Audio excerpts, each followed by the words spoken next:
What up, guys? Welcome to another episode of the Ginn podcast. Episode 95, man. 95, Damn. 95, which is crazy.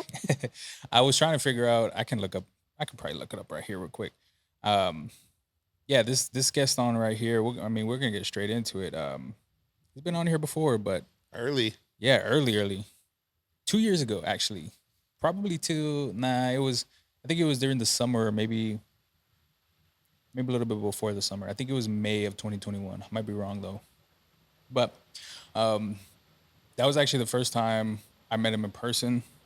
I've been following his journey about 6 years before that, and I mean you've been doing this for a while, which we're gonna get into. Um, but I want to first start off by, dog. It's been a long time coming. Yeah, It's been a man. long time coming, but shit. I will introduce you as your name, and then we'll get into the whole art thing. But Albert Gonzalez, what's up, man? What's up, dude, man? You good? Thanks for having me on. Yeah, yeah. The thing I first want to say before I get into anything else, thing I liked about the last podcast is you have you have a lot of knowledge and wisdom, and it's always good to see that, man. And I don't know if that just comes with age. I don't want to call you old, but like for me, as I got older, obviously you just start to like figure out a lot of bullshit, a lot of things about yourself, a lot of things about people you hang around with. So having you on that podcast the last time, man. I wish I had that fucking video because there was a lot of clips that I wanted to, especially I remember specifically, especially at the end. There was like a 3 to 4 minute talk that you just, I wouldn't say it's a rant, but it was just like a motivational speech or motivational section that you had on the last one, and it was fucking dope. But I'll do it again today. yeah, do it, bro. I'm set up nice. I have, like I said, I have the connections. I have the fucking connections, so I should be good this time. But how you been, bro? I've been good, Yeah, man. You know, the last time I was on, what you mentioned about like knowledge and wisdom, I think that just comes with, those experiences, right? Because sometimes we even meet like yeah, younger people when it's like you could tell that they've been through some shit, but like yeah, it's all yeah, like their perception and how they got through it. So like for me, yeah, I've been through a whole bunch of stuff, yeah, but through it all, kept like a positive perspective and kind of just an open mind. Because even through the journeys that we currently hmm, go through, the ups and the downs. That's all my work is about, my Wabi Sabi series. yeah, But just trying to keep a good perspective yeah. because 2 years ago, I was in a very different place, and even now, it's I was gonna ask you, good or bad? Where's like the space you're in 2 years ago? Is it better? Obviously, most of the times it's better. But for you, what would you think? What would you say? Is it better the space you're in now versus 2 years ago? I don't want to say it's better. It better in a way where it's like now I'm more busy in a different way. Ah, okay, Because I see. before, like I was trying to stay busy, like I was still selling work, I was still surviving off my work, and the hustle was just a little bit more different. Now I'm having longer meetings. I'm meeting with organizations and people that I kind of dreamed or hoped that I would be having meetings. Yeah, 2 years ago, yeah, I was having these visions or these ideas that I would think, oh man, maybe 5 years down the road, or maybe 7 years down the road, and in the past 2 years, it's like, oh shoot, like mhm, I had that meeting, last week. You know yeah. what I mean? And That's trippy, man. so it's just crazy, man. A lot of it's just readjusting goals, Mhm. Yeah, and that's what it's pretty much been. it's good, man. And I seen your post and I shared it on Facebook the other day, and you talked about how your life's just been crazy. I think it was like the caption of the past 24 hours has just been wild. So that's the first question I want to say. I want to get into. How's the life now? I mean, obviously you just got into it. I mean, I'm sure there's a lot more meetings. There's a lot more interactions with people. There's a lot more stuff you have to do. There's a lot more, I'm sure, commissions. Um, but that specific post, man, what's been crazy about it? Okay, so my street art project, my street art series, started about like 2 years ago, Yep. right? And almost 3 years ago, I was on this list. I filled out an application to be on this list of like city public artists, which Mhm. doesn't really guarantee a project, but it kind of shortlists you to be approved by the city when the time comes, whatever.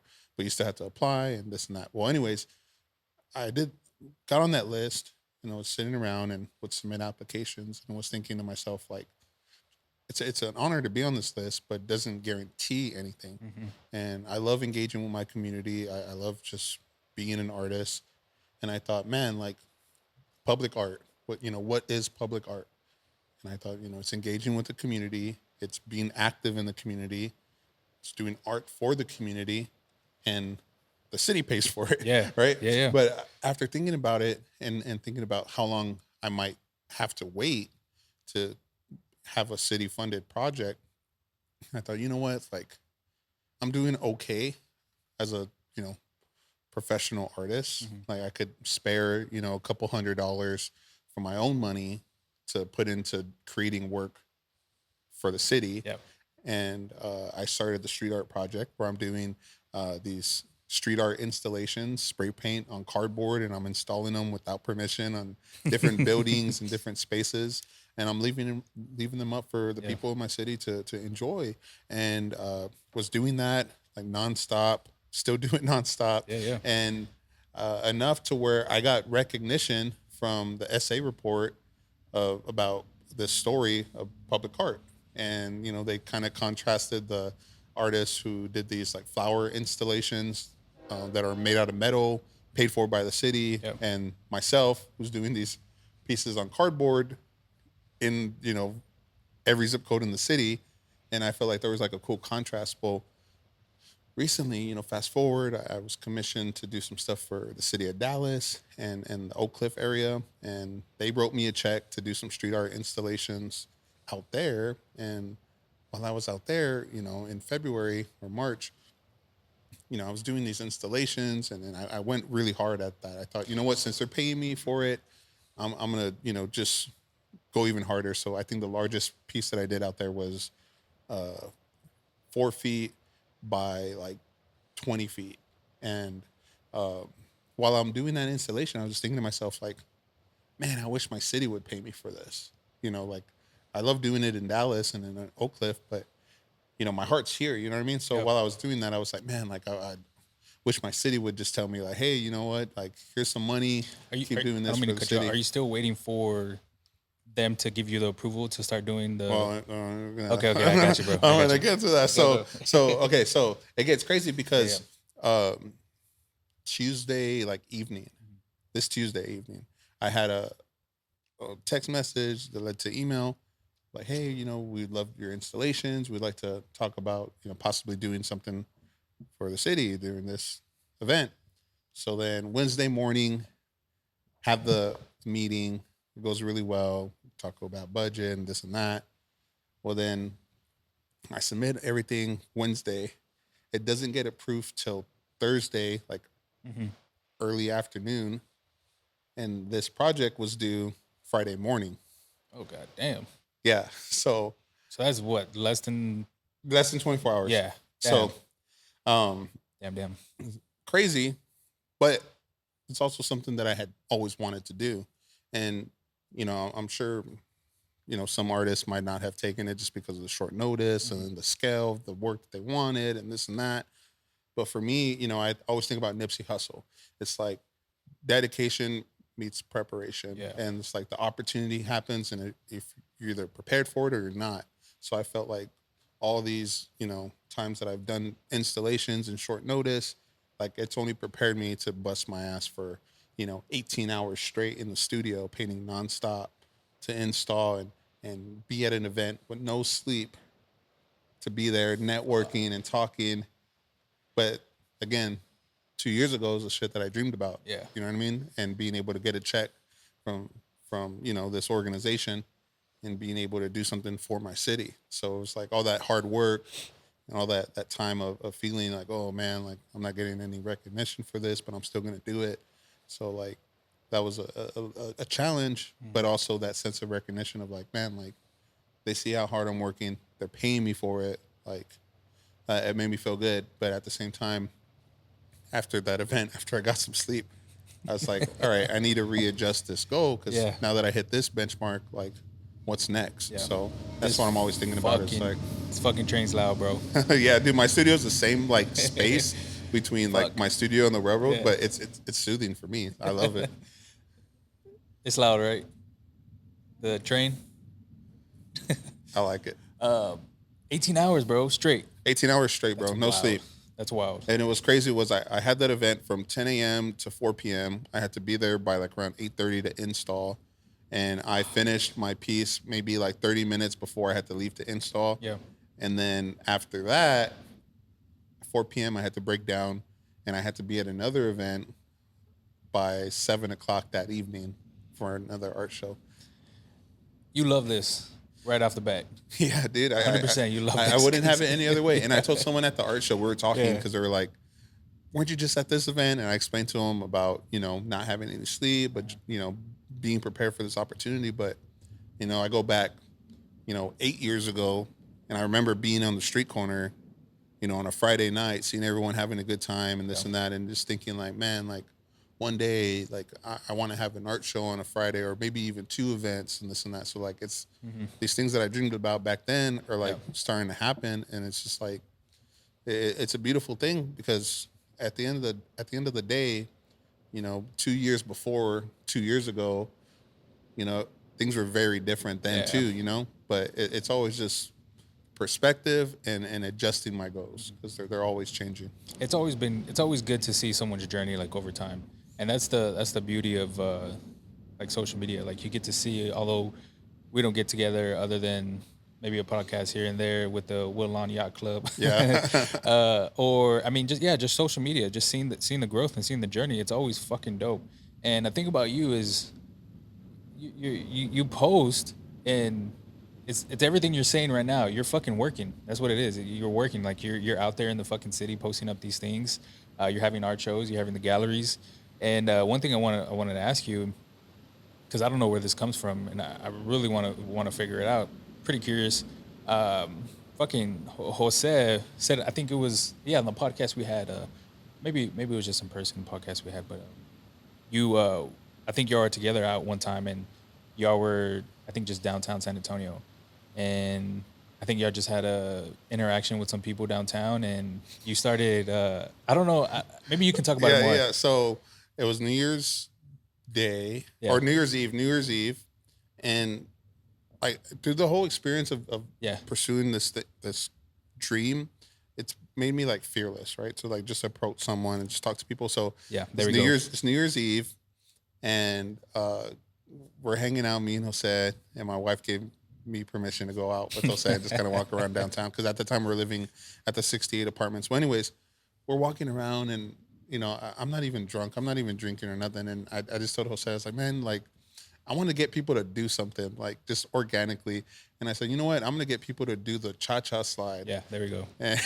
And he starts like, even though he's a reporter, he's still kind of like shy, especially if he's not having to work. He's still like, nah, like I'd rather not, just keep it to myself, whatever. But anyways, I'm walking around downtown, our little group, and I was just going up to people and just being like, hey, like, let's do the cha-cha slide. And like, if not, I would just talk really loudly so people could hear me. Yeah. And I was doing this one thing because I just thought it would be funny, where people were walking and everyone's drinking New Year's Eve, right? If you're downtown, or if you do drink, everyone's drinking. So I was acting like if I was drunk because I was talking obnoxiously out loud. And I said, you know what? You could kick me out of the club. You could tell me I can't drink, but you can't stop me from doing the cha-cha slide. And as we're walking, people would turn around and kind of like give me a thumbs up. And then I would like start saying, where's the cha-cha slide? Well, eventually I would do that like at different places. Yeah. And I would just start singing the song and doing the cha-cha slide. And people would actually start joining me and doing the cha-cha slide. And it got to the point where it's the end of the night. It's like 1:45, last call, whatever. And we're right there on the corner on Commerce, right by the McDonald's, right downtown. Yeah. And all the cops are there lined up. And we're walking up to the corner. And this guy had this boombox. And he was playing like, I forgot what song. It was something by like Down with the Sickness, something like that. Anyways, he has his boombox, and I go up to him. I say, "Hey, dude, can you do me this favor?" He's like, "What?" I was like, "Can you play my most favorite song in the whole entire world?" And he's like, "Well, it depends on what it is." I was like, "No, like it's probably one of the best songs you've ever heard in your life." And he starts laughing. He's like, "No, dude, you gotta tell me what it is." I was like, "If I tell you, you gotta play it really loud if it's something that you resonate with." He's like, "Okay, bet."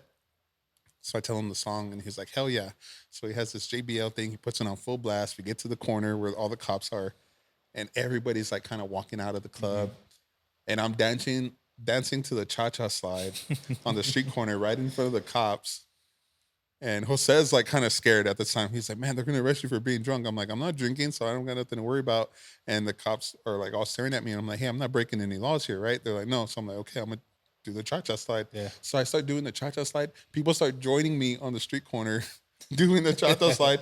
And next thing you know, one of the cops, she's like kind of like nodding her head and like slowly like low key doing the steps. Getting into it. Yeah. But we had probably a good like maybe like 50 people doing the cha-cha slide that entire night, dude.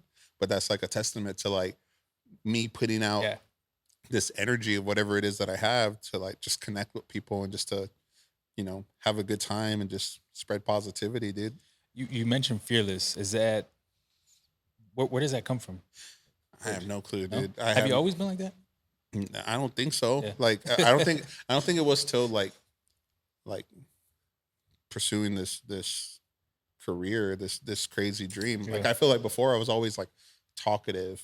I was always like approachable, going to parties. I was Mhm. always talking to people, but it wasn't to the point where, I had nothing to lose, That's true. and it was just like, seeing people on the streets and having Yeah. to hustle my art. For me, it was like, if someone would stare at my art, if someone was walking by me while I was painting on the street and I see them glance at my art, I would say, hey, what do you think about it? Like, and being able to get feedback from them, sometimes it was like, oh, like, I don't like it. And being able to take criticism, just like a grain of salt, just, oh, okay, whatever. But that fearless, I wish I did know where it came from, Yeah. because that's what I'm trying to put into my son. Like, I want him to like understand that, like, you could be good at something, but if you're fearless and you're not too worried about mistakes, then you Yeah. can go very far with that. Everything works out, right? And I think that's the grown up part, right? That's the wisdom and the knowledge that I can see from you. But I get it though, because you're putting out something that art that you people might not like. So it's like, Mm-hmm.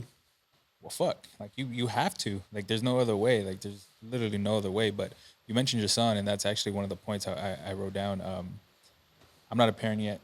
Of Mm-hmm. course, everybody there's this thing of being a parent and growing up and obviously having kids. Yeah. I mean, you just talked about it, working so much where you did an 18-hour, I wouldn't call it a shift, but 18-hour thing where it's your passion. How do you juggle the parent life with with what you're working on now? It's having a great partner.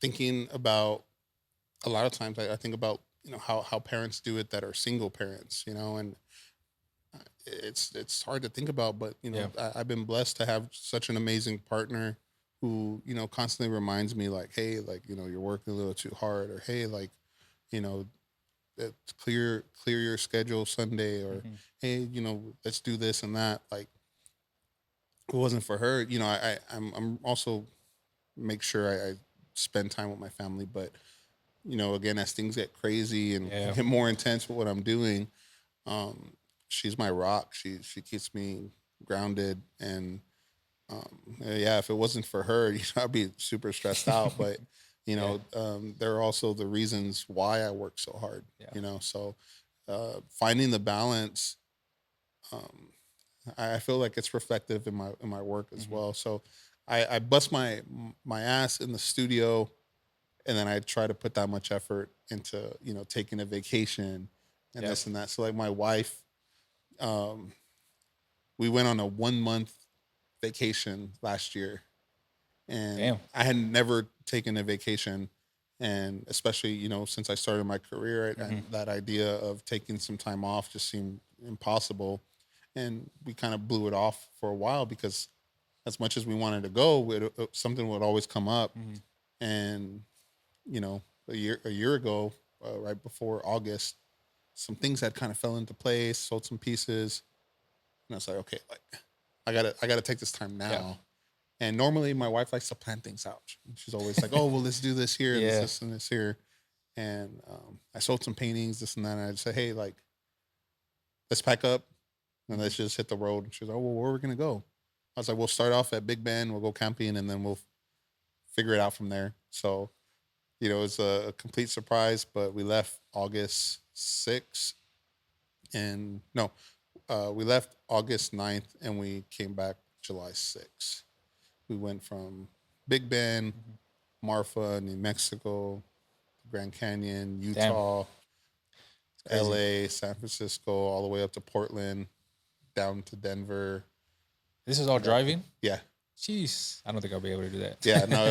it was really great, and then we came up with this game. I came up with this cool game. So like, I love music. I love just Yeah. exploring every genre of music. So our game that I came up with was as soon as we got in the car, as soon as we got on the freeway, we each took turns coming up with a random word or name, whatever, and we searched it on Spotify, and we went through, the artist, a song, a playlist that was associated with that word, and we built this playlist called the Trebla Art Family Vacation Playlist, and it's a wild playlist, and all different types of music, all different countries, It's interesting. and it's a really cool experience because now when I'm in the studio, I'll listen to that playlist, Hmm. and when I hear a song from that playlist, it takes me back to like specific moments of when that Uh, song came on. So like, there's this one song from this German group, and we were driving into to Zion National Park, and like I remember listening to that song and like driving through the tunnel and just seeing like the beautiful landscape. So like every mhm. time I hear that song, it takes me back to Yeah, that. that's pretty cool. It's really cool. It's interesting. That's a good point though, because yeah, you can pinpoint where you're at in a specific song if you hear it later. Yeah, That's a good thing about music. Like 20 years ago, a song could have come out and you hear it and you'd be like, "Fuck, 20 years ago I was doing this and this and that," yeah. and yeah, it's wild. Um, so we just talked about balance. Is it hard for you to? I mean, you have your wife, but is it hard for you sometimes to find that flip that switch to like turn off the work mode, turn off your Dude, I don't think I ever really turn it off. mm, That's the crazy part yeah, because even on the vacation, it was like, oh, I'm not gonna do anything. I'm just gonna do this and that. Like I'm gonna not respond to emails, which I did, but I was still drawing. I was still writing down ideas.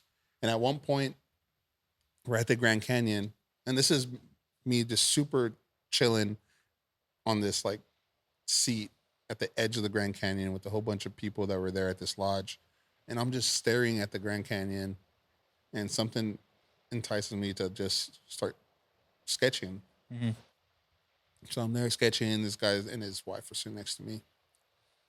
The guy looks over. Wow, that's beautiful. Yeah, yeah, yeah. Boom, boom, boom. Sold him two pieces that I did right oh there. shit, it just happens. Yeah, it just happens. Oh It's like shit, it never really ever turns off, yeah. but it's like, yeah, it's just in my blood. Like Mhm. I don't think I could ever turn it off. I told my wife, I was like, man, like whenever if I'm ever on my deathbed, like just make sure I have like my sketchbook and like Yeah, some stuff, and I'll be that's the thing about me, man. Is chilling. I find it super hard to flip that switch down to not do anything. And it's a mind game. It's a mind fuck sometimes. Like even when I'm have chill days or usually Sundays and Wednesdays are my days off, and I'm having those days where I'm like, fuck, I feel like I should be doing something. Like this is just a waste of time. But 5 days, I mean, I'm working like I'm up from 6 to sometimes 9, 10 o'clock at night, Hmm. and it's like fuck, give yourself a break, man. Like this is it's not healthy to be living or to be working that much, and it's very very stressful. Like I said, it's just a mind fuck because you never know when to flip that switch, and it's.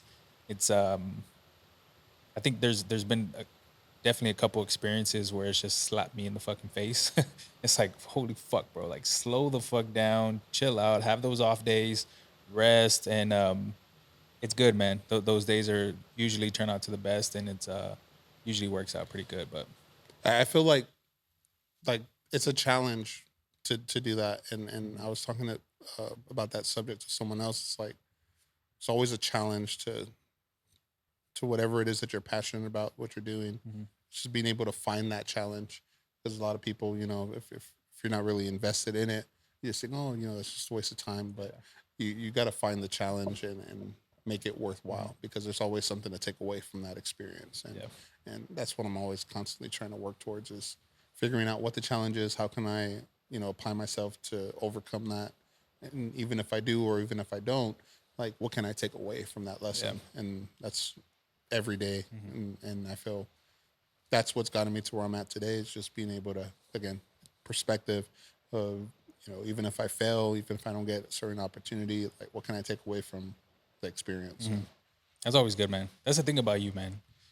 You take away the positive shit with the worst experiences sometimes. Bro, I have so like I had a situation one time where I was supposed to be included in a show, a Mhm. group exhibition in New York. It was like San Antonio artists and other artists from around, the country or whatever. And a person didn't want me featured in this exhibition last minute.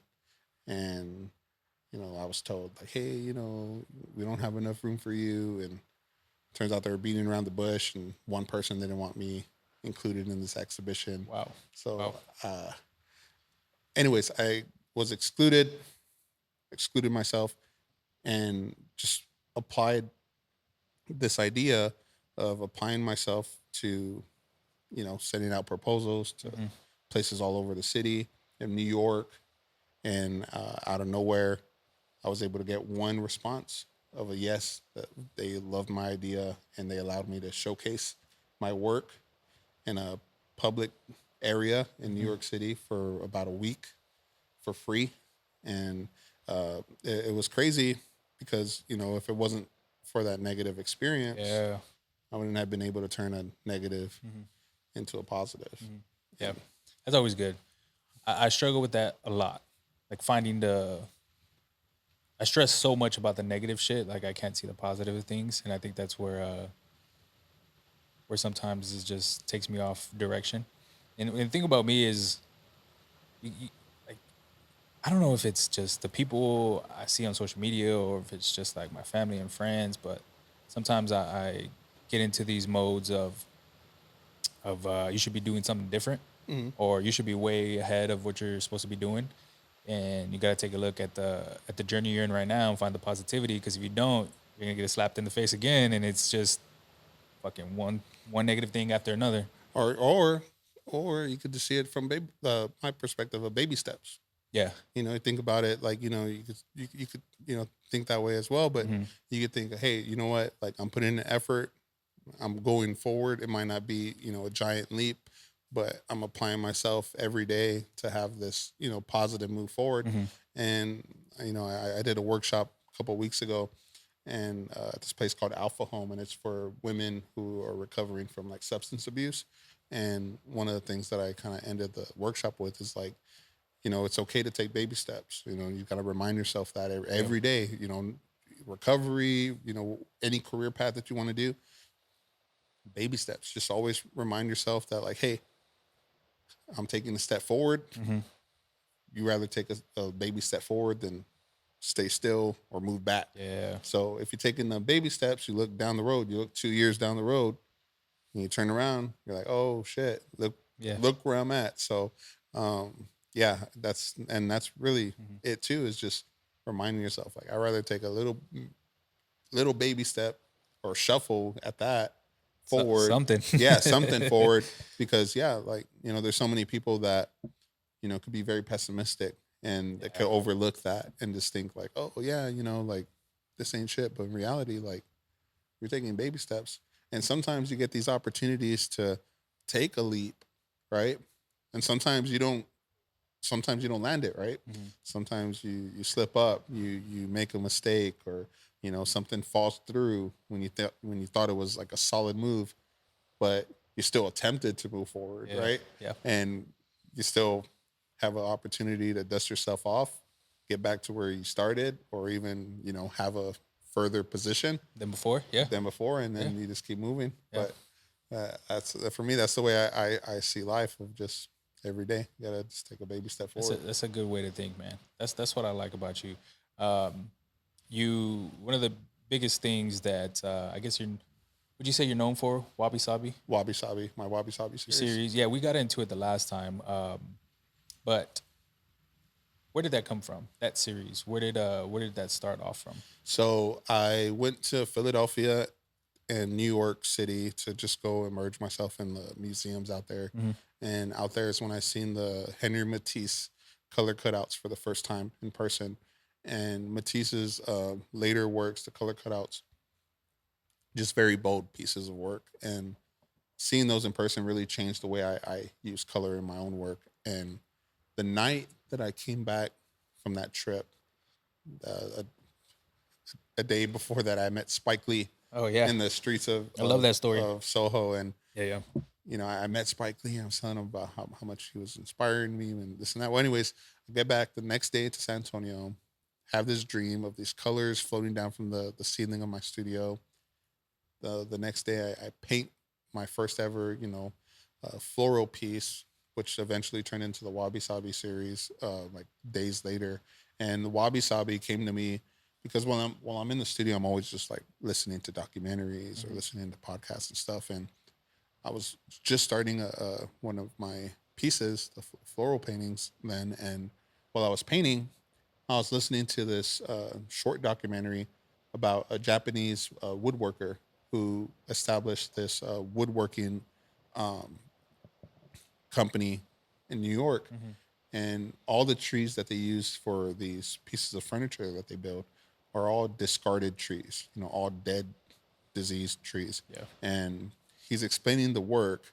And in the moment in this interview, he says that, these trees and his process is wabi sabi because the people who call him to come get these trees, they're like, oh, these ugly trees are dead, taking up space, just come get it off my property.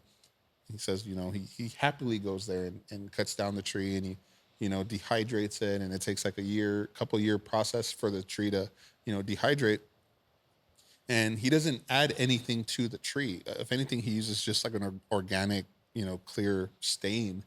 And he says, he doesn't use any nails or bolts or anything.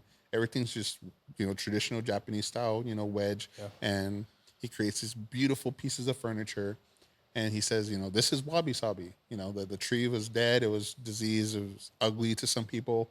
But now I'm just cutting the tree in certain places and putting it together because it's still the tree. And it's these beautiful pieces of furniture that people are paying, X amounts for. And while he's saying that, I'm listening, and it's all like profound to me. And I'm just like, my paintings are wabi sabi because I'm staring at this like blobs of color, these abstract shapes of color. Yeah. And the final process of the painting is me doing the black outlines, right? So for me, it was like my building process is wabi sabi, right? I'm adding these shapes of color. It's like I'm painting a puzzle that I've never seen before. They're all very organic and intuitive. So I'm staring at this, I'm listening to him, and I'm just like, this is wabi sabi. And then that day, I finished that painting and I put wabi sabi, and It's a long time. It's a long series, bro. What number are you on? I just finished number 1065 today. Fuck, that's crazy. Yeah. When did you start to realize that this is something that you're gonna? I mean, how long do you think you're gonna do this? Probably till the rest of my life, dude. So like, I hope that I could do one. Like if I have the opportunity to be on a deathbed and be like really old or whatever, like I want to like not only say goodbye to my family, but do like one last wabi sabi, like one for my family. Well, two. One for my family and one that could go towards, a great cause that could be auctioned off or something. But till the day I die, I want to do like wabi sabis. When did you realize that this was gonna be like a thing? Like painting 200, painting 500? Nah, when like I painted like maybe like my 15th one and someone told me like, are you ever going to stop? Like, Oh shit. yeah. Like, So you knew early on then. yeah. Yeah. Cause like even now it was funny. Cause like I forgot who it was, but like no one, this person didn't really mean much to me, but like, they were like, oh, like, dude, are you ever going to stop painting flowers? Like this and that. And, even then early on, like people really criticized like the series and other some people. And like that only pushed me to like dig even deeper as an artist. And it's crazy on how much it evolved. And even now, like I like to say that back then when I was starting the series, it felt like I was just scratching the surface of something new. Yeah. And even now, like they've evolved so much and they continue to evolve. It feels like each time I create something new, I'm learning something new. So it's like I'm continuously just diving and expressing myself, developing this like language of color and Yeah. flowers, and it's just been really crazy and beautiful. And through the process, I'm able to work on a whole bunch of other stuff, like a whole bunch of other series of work or styles of work, and not necessarily need to share those with anyone. And that's been really cool as well Yeah. because there's a lot of people that think, oh, like he just paints flowers, but like I don't. That's that's beautiful, bro. Like you're taking a series. Obviously, money comes from that. Commission comes from that, and you're putting it to maybe other works of life that you like. That's Yeah. fucking beautiful. Yeah, I'm That's really really crazy. thankful for it, Yeah, man. yeah. Because I have some friends who, are artists as Mhm. well, and they get commissions for stuff that they might not really want to do. But again, like it's a Yeah. style of art that they do. But for me, these are so organic. These are so like I love. Sorry, I Mhm. love doing them. So like when someone commissions me, like I have some collectors. Like recently, I had a meeting and it was for commission, and we're there, and I'm like, okay, so what would you like me to do? And they're like, a wabi sabi. And I'm like, okay, well, what would you, what kind of flowers, what kind of color? They're Yeah. like, you're the artist. I love all your wabi sabis. You do whatever you want, The and freestyle, yeah. basically. Yeah, yeah. So then I'm like, no, seriously, like just tell me something because I don't want to. I got to knock on wood. I've had like 100% success rate to like paint something, like especially when they ask for it to be a surprise, Mhm. for them to absolutely love it. And I've been really really lucky and fortunate to be able to have that experience because Yep. um, yeah, I know it could be really rough for artists who are full-time artists and who are surviving off their art, especially when it commissions. Mhm. Those could be really drawn out, especially when it comes to like you know, touch ups or, Yeah. edits and stuff like that. And for me, I really just try to dig out or get out what colors they don't like so I can make sure to just like not Yeah. put that on the table. That's good. But other than that, yeah, the Wabi Sabi series is just a small part of what I do, but it's my most like beloved Yeah. thing of what I do. So You I wanted to ask first, people just thought it was just flowers, right? Like did the criticism ever fuck you up? Did it ever like get to you? no, if anything, it motivated me more Yeah. because like at one point, Like did some people not consider you the artist because of how like it is just flowers, or how the colors might be pretty simple, or like did that ever, I don't know how to say it. Like obviously it didn't stop because we're on painting 1,000 something. But I mean, how did that affect anything at all? and honestly, dude, it just made me work Yeah. even more. Yeah. And Yeah. for me, it was like, you know what? Like at one point, there was this one situation where someone was going off on Twitter, and I someone had told me about it, and I was like, oh, okay. Like normally, I don't care. I was like, okay, and they're like, no, you should check it out. I'm like, okay, I guess.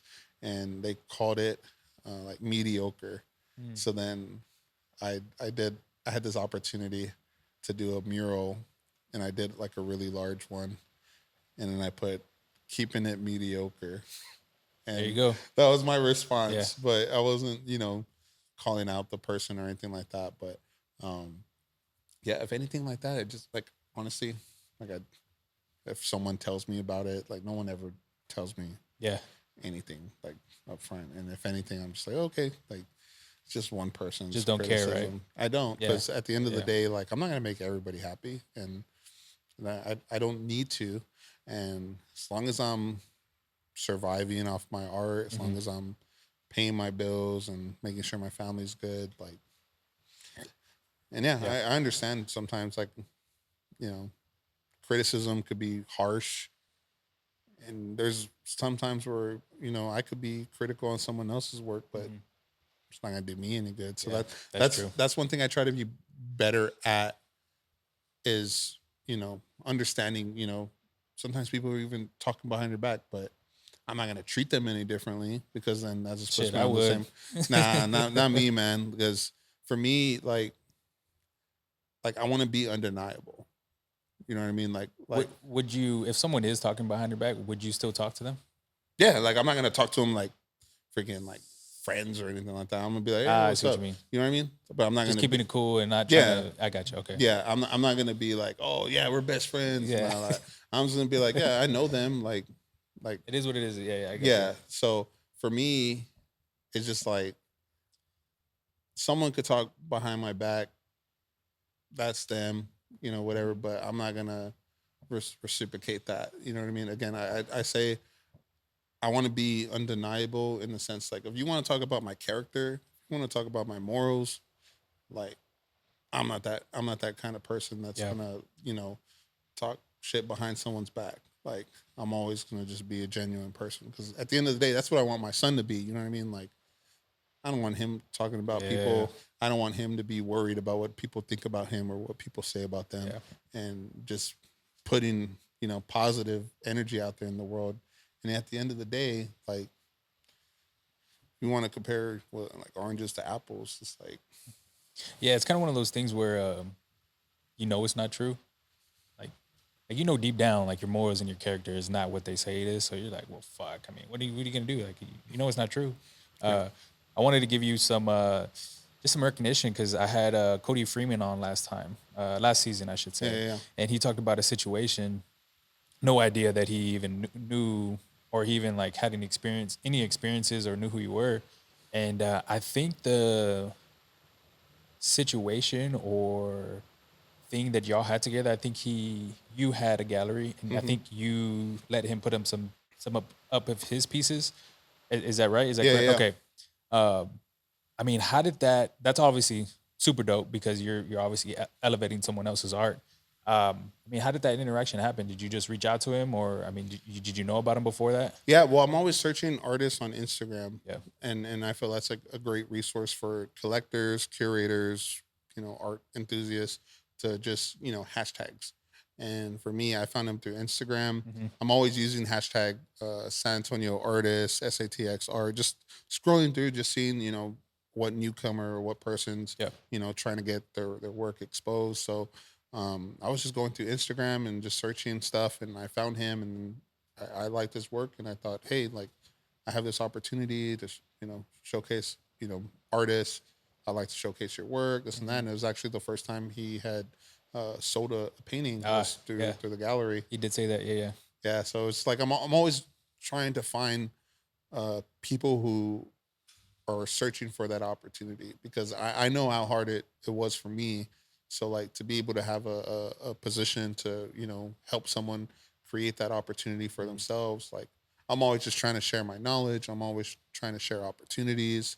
Like I feel like there's no reason to be like competitive in Mhm. this market. You know what I mean? Like we're we're a really big city, Yeah. and to really put it into perspective, it's like to be able to do what we're doing here in San Antonio.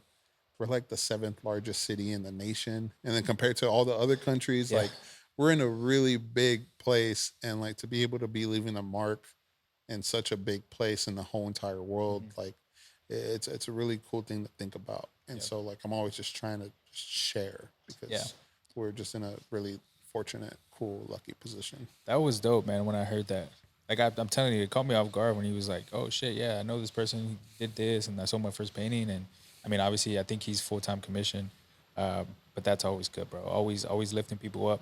I think sometimes people forget that we are the seventh largest city. Like, there's a lot more, not a lot more. There's a lot of people here, and there's a lot of opportunity. And I don't think I would ever leave. You think you would ever leave San Antonio? Yeah, Yeah, probably. Just I was expecting a no, but yeah. but Well, go ahead. but just to like, I really want to live in Germany for a little bit. Like I want to live in different places. I want to have home base here all the time, Yeah. but I want to like live in other places for like months or maybe like a year or two, but like eventually. You, But you ever been to Germany?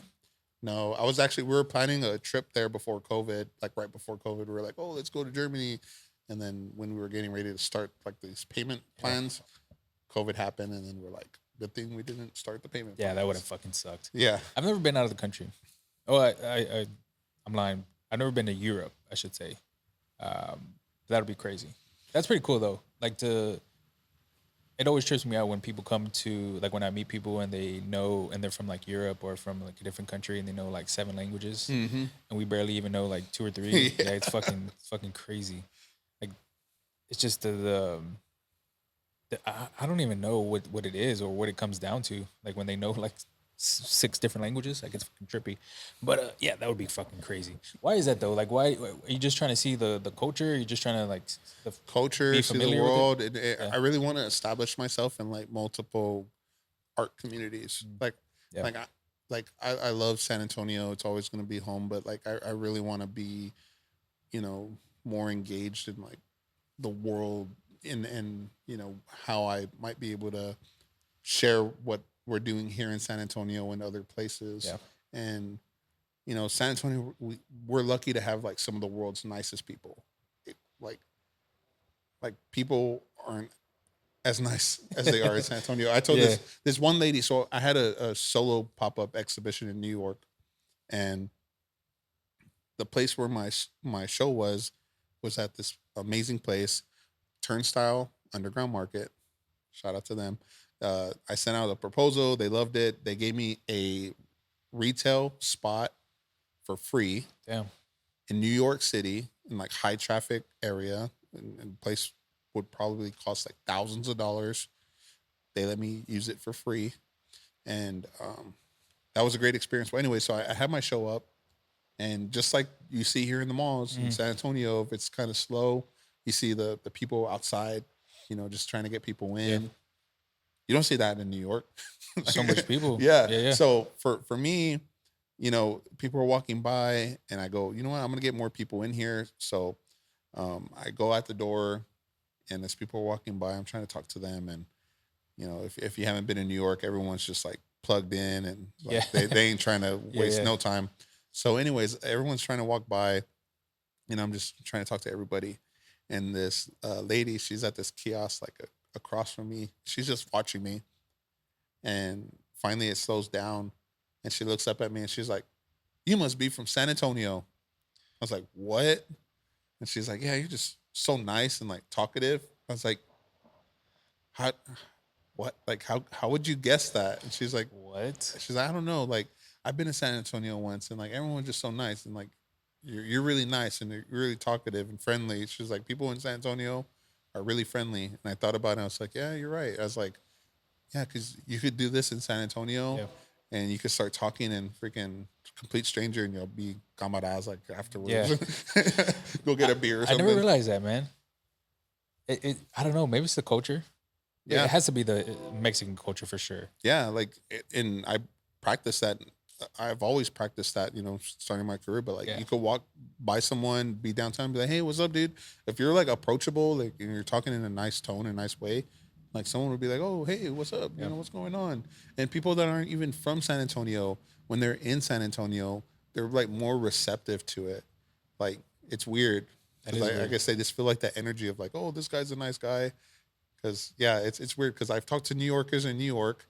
It's very different. But then I've met New Yorkers in San Antonio, and their vibes a little bit different. It has to be the Mexican shit, man. Like, we're just family oriented, talkative. Yeah. But then you also get the whole like everyone knows everybody here. That's true. Because like even today, like I was at an event, and they're like, "Oh, do you know so and so and so and so?" And like, this is me in like Alamo Heights. So I wasn't expecting like anyone to be like, "Oh, I know so." I'm like, "Oh, it's San Antonio." Yeah.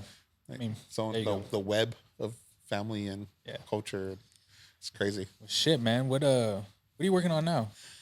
Right. Other now, than right now I have a show up at the Carver. A Story to My Son. It's probably one of my most favorite bodies of work. My most powerful bodies of work. That's up till October 13th at the Carver, and it's open Monday through Friday. So you definitely need to check it out, and everyone watching. I'm not gonna lie, man. I've been slacking. I have yet to be at one of your galleries and one of your exhibitions, and I'm gonna make it a thing. October what? October 13th is the last day. Okay. So anytime before that, Monday through Friday, 8 a.m. to 4:30 p.m. Okay. I'm gonna be there. Are you there? Do you pop up or is just I do like schedule so like it's open. Those are their open hours. yeah. But I do this thing where people could schedule a walkthrough with me. So like if Okay. you want to do a walkthrough with me, I can meet you there and show you what's up. I don't want to waste your time. Nah, I'm dude. just fucking with you. But other than that, man, any projects, any upcoming projects you can talk about? Let's see. A possible show somewhere downtown where it's a lot of interactive art. Okay. I got to submit a proposal for that. Going to be launching some hats soon.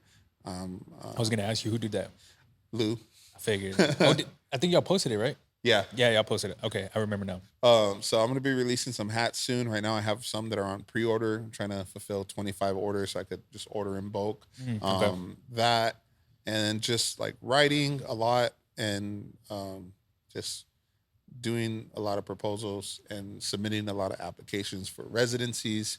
That's like a really big thing. So the whole idea about like not staying in San Antonio in the future is just because I want to be able to live and create in different places and just trying to bring that to fruition because Yep. the residency, what residencies are, if you're not familiar with it, it's where, artists would submit an application for a residency program where they get to go, live and work in a different city or state or country for, a specific amount of time. Sometimes it's paid for, sometimes it's not, but just the experience of being able to create in a different community and be involved with a different art community is there's so much like value in that. Yeah. So for me, if I'm not applying for, existing organizations or programs, I'm trying to figure out how to create my own residency. So like I have collectors all over. So right now, recently I had a conversation with one of my collectors who recently bought some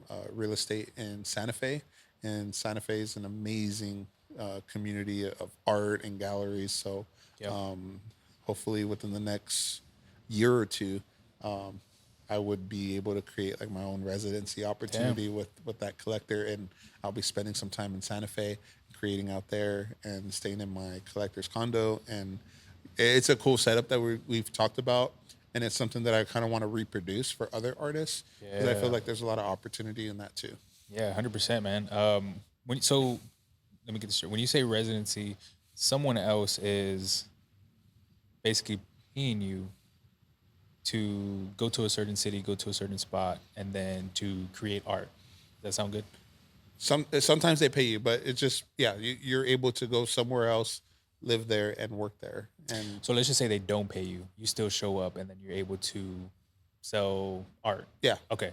So either way, it's a win-win sometimes. But it's even better if you're getting paid the first. yeah, it's better if you get paid. But like Yeah, for yeah. instance, like for collectors, like I'll tell you something off camera that I'm working on. Yeah. But it's something where like there's value there, Yeah. like regardless. Yeah. But yeah, I want to do that too, man. Like the owner of this spot, he has it. So in the original studio that was in last year, he has his own podcast. So he was like, "Well, let me just rent out this." There's two owners. Let me just rent out this studio, and then whenever I do my podcast, I can just do it, and then we'll have it set up. So he started off with that, and then he started off with 6 different rooms down this aisle here. So this is obviously one of them. So this is a photography studio. Slash photography studio, whatever it is. But he has that. And I'm just like, fuck, if I can figure out, or if I can lease something similar to this and rent it out and have people create a podcast, photos, videos, that would be so fucking cool. Like the studio space where people can actually do that. Fuck me, yo. That would be so fucking dope. It's dark as shit outside, but yeah, man, I love that. I love that. I love to create opportunities for other people, and I love that you like to do that too, man. But shit, man. Anything else you want to say? Anything else you want to? you want me to go on my rant for the motivation? If you want to, bro. Hold on. Let's get a topic first. Okay. Yeah, I'm drawing a blank. You think of something. Topic as like what? Motivation. Um, Like I want a specific niche, however you fucking say it. and just following your dreams. Could be like Okay. just whatever. Because I like guess that. it Go could ahead. be broader. So it's like Talk about passion, but finding speed bumps and working through those and figuring out that you have to be consistent with your work. So, all right, I'm gonna tell you this to relate to that. Yeah, yeah. I was live painting somewhere, Mhm. and one of my collectors ran into me, and they said, "Man, you're always out there." And it's like that, and they told me that's why I like you, and that's why I believe that you're gonna be, successful, is because you have this drive, and not a lot of people have that drive. And I stopped. I put my paintbrush down. I said, I don't agree with you. I said, I believe everyone has the drive. It's just sometimes it takes different circumstances to get that drive out of that person. I said, sometimes you have to go through a family crisis. Sometimes you have to go through, some tough shit for you to understand that you have that in you. Yeah. And I said, I don't think it's just me. I don't think that I'm lucky to have this drive. I feel like I'm lucky to have unlocked this drive. And I say everyone else has it. I say, and what's crazy is sometimes people harness it and they don't fully believe in it. And sometimes even then, when you have it and you think you have control of it, you put your foot to the floor, or pedal to the floor, and you're going after this thing that you're passionate about with this drive. And then you see a big ass obstacle, and a lot of people, for their first time, they see an obstacle, they're gonna start pumping the brakes. Yeah. But it's like, in reality, you gotta keep your foot down and say, I'm just gonna hit that thing head on, because regardless, you're gonna hit it, you're gonna struggle, but are you gonna pump the brakes, or are you gonna try to push even Yeah. harder? And I feel that the dedication to be able to persevere through that is like super important. And that's why I always tell people it's these three things: dedication, longevity, and sacrifice. And if you're dedicated, you're gonna push through it. If you have the longevity, when you push through it and you look forward and you see more obstacles, are you gonna keep going? And if so, you possess that longevity. And when you get to the next obstacles and the next obstacles and the next obstacles, you're gonna realize, like, your load's heavy. What are you gonna sacrifice to lighten the load to help Yeah. make getting through those obstacles a little bit easier, to keep going down that path? And if you're able to possess those three things, like, you're on the path, and you're gonna realize that you're happy. The journey's the best part.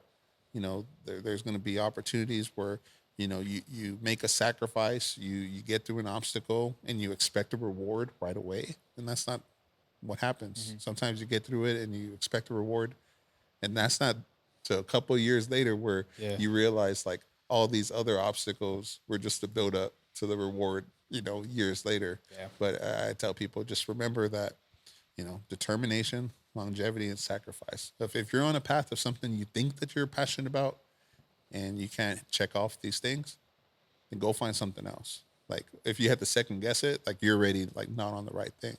So, like, if you could honestly, like, say, yeah, I'm on that path, I'm doing these things, like, I could do these things for what I want to achieve, keep going down that path, keep just pursuing it. But again, if you hear these three words and you can't apply it to what you're trying to do, go find something else. Like, stop wasting your time. But yeah, if you're determined, you have the longevity, you're willing to make sacrifices, keep going.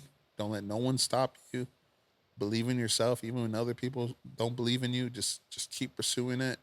Treat people with respect. The golden rule applies to everything. And yeah, like, if you do those things, I promise you, like, you're gonna be happy. The journey's gonna be 100% worth it. And yeah, like, you're gonna succeed. Define success Hmm.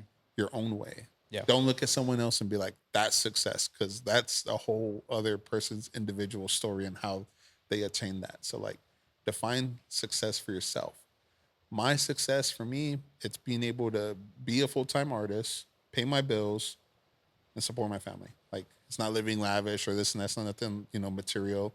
It's just being able to pay for health Yeah, insurance yeah, yeah. and pay my rent, this and that. And like for me, that's success. So it's like define success for yourself. And yeah, just Yeah, those yeah. three things. Keep it simple, man. And that's what I've always liked about you, bro. And that those three things that you said, um, I remember that conversation. That's exactly, I mean, damn near word for word, bro. I don't know how you remembered what she Try. said, but bro, this has been a dope conversation. I only use like two questions on the actual fucking list that I have, and it's just a testament to who you are, like the conversations that we have or the conversations we've been having and we're gonna have in the future. Because me personally, man, I don't want to stop this, man. I asked you for for a reason to be on this platform, and it's just the person you are, man. I said it Appreciate that. before, yeah, of course, I've said it before, and I'll say it again, man. Just the knowledge and wisdom that you've had, you can see, and it's always just been a beautiful thing for me just to watch it from the outside. But when you come on here, you talk about what's in the inside, like you're talking about your journey, and it's so fucking dope. And I think people watching can see the journey, can see the struggles, can see the person you are today, can see the amount of shit you're working on, and just I think if there's an artist out there that is watching this podcast, is hopefully they get some type of inspiration from your journey. It's fucking dope to see, bro. I appreciate you coming on, man. Yeah, thanks for Yeah. having me. One if you're I guess Trebla Art, is it Hmm. Trebla underscore art? Trebla_art. Yep. Yeah. Twitter. I know you're pretty active on Twitter. I see sometimes I Yeah. see your tweets. Instagram, where Facebook too, right? Yeah. Facebook, Albert Gonzalez Art. Are you on TikTok? Yeah. I'm Yeah. on TikTok. I don't Okay. post as much as I should, Yeah, but yeah. I'm on TikTok. Trebla Art. Okay. Yeah, do me a favor, man. Follow this guy, Wabi Sabi series, full in effect. If you're still listening right now, I appreciate you. Like, comment, subscribe, do your thing, and man, until next time, people. Peace. Peace.